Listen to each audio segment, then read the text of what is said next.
Please hit the like, subscribe and the bell icon to never miss an update from us. Welcome back guys. Today in this video we will solve conditional statements in C, HackerRank practice problem. If-else are the most preferred decision making statements and are the most basic one. Its syntax is also very simple.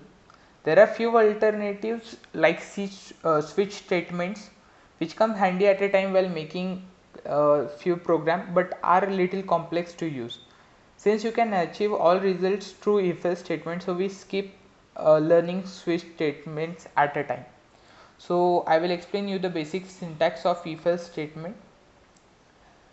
The condition here in the if bracket, its boolean value has been evaluated by the compiler. If it turns out to be true, then the code block is been evaluated, otherwise it's been skipped. The same logic is over here.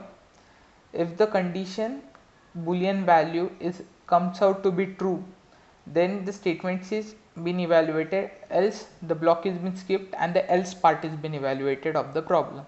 Like if we are using a voting, if we are making a program to know whether a user is allowed to vote or not, so we will write a condition if greater than, if age is greater than or equal to 18, then print you are allowed to vote. If I took 21, so yes, he is allowed to vote, so the boolean value is true, so he will allowed to vote, and otherwise you won't be allowed to vote, we will print that.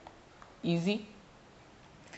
Now there are at times we have more than one conditions to check, so we use if else if ladder in that case. So the first condition, if first condition is been evaluated to false, then we will go to second condition and so on. There are n minus 1. If none of them is true, we will go to the else block.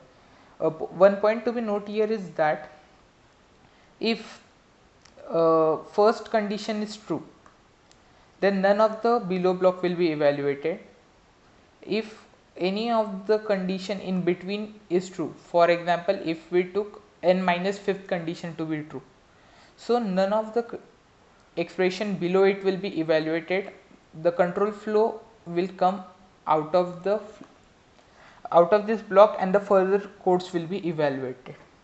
Easy. I hope you understand it. Now let's see what's the task to be done.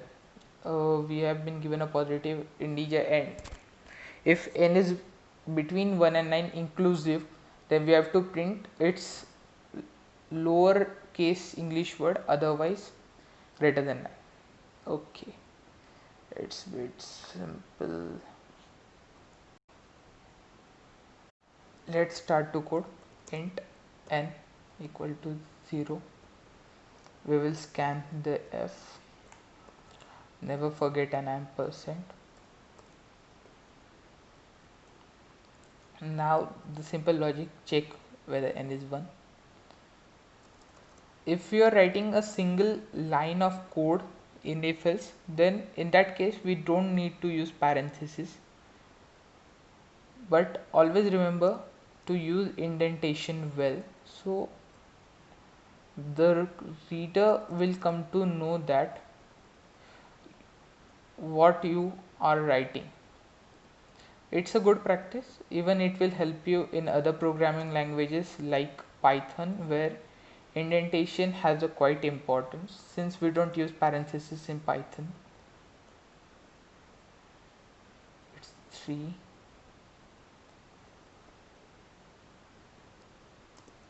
If n is equal to 4.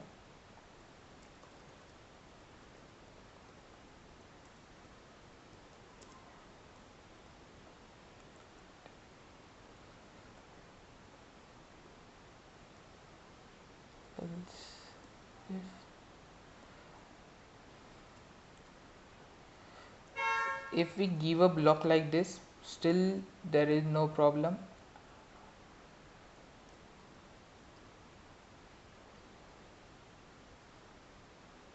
And always remember, whenever you are using if else statement, always use 2 equal to, as 2 equal to means comparison and only 1 equal to means assigning.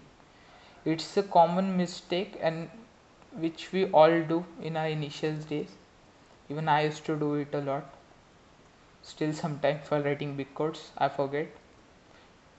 Then we get a compiler error and it takes some time to find where it's. Oh sorry, it should be 7. Printf. Since it's going a bit, I think I have gotten another idea as well. So we will discuss it as the code ends. After after completing this logic, we will discuss it as well. Remember, always take this small, otherwise we will get a compiler error of wrong answer. That's a problem sometimes with such coding environment, and we should have its practice because most of our job interviews are going to be conducted on such platforms only. Let me check what is the condition for n greater than 9. Okay, G capital greater than 9. So I think I'm good to go. Let me check once. If 1, then print 1, 2, 2, 3, 4, 5, 6, 7, 8, 9. Okay, run the code. Hula, we are done. Submit. Since I told you that I have got another idea as well. Since in the last lecture we learned about pointers, so there is a similar data type known as arrays,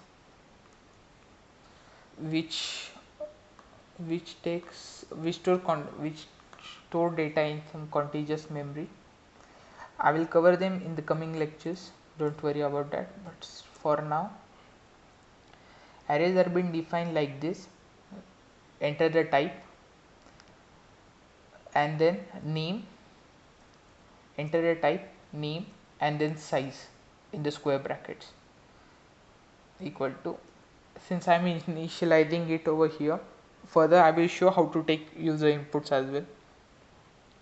Since I am using a 2-dimensional array over here for now, and I don't know what will be the size of each element, so what I have done is I have defined one size of the 10, means there will be 10 elements, 10 elements in it, and the length of each element the compiler will calculate itself.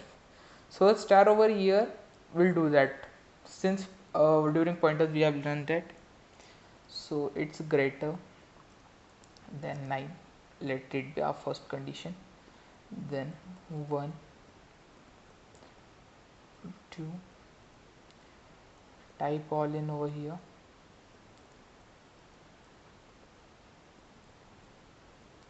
arrays are also come very handy and it's good to use them. 7,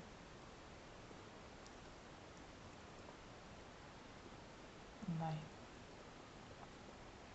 In order to access a particular element, what we do is we write the name and the number of and the position. Now greater than 1 is on the 0th position. Always remember that array starts from 0 and go up to size -1 the element.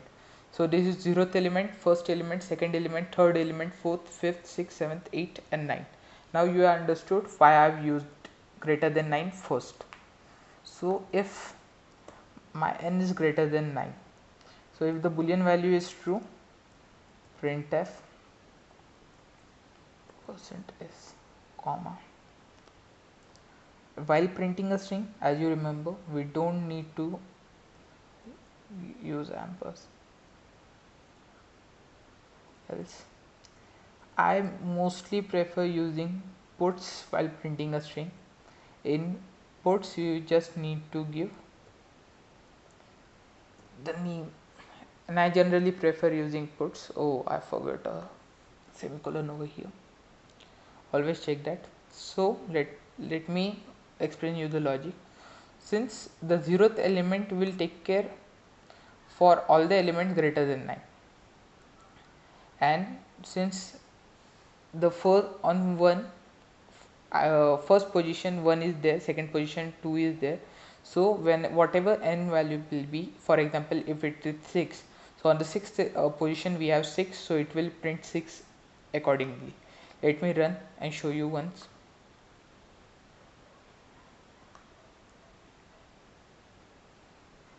Yeah, we have passed all the sample test case. So as you can see, 8 on the 8th position we have 8 over here, so accordingly 8 is being printed out. Submitting the code.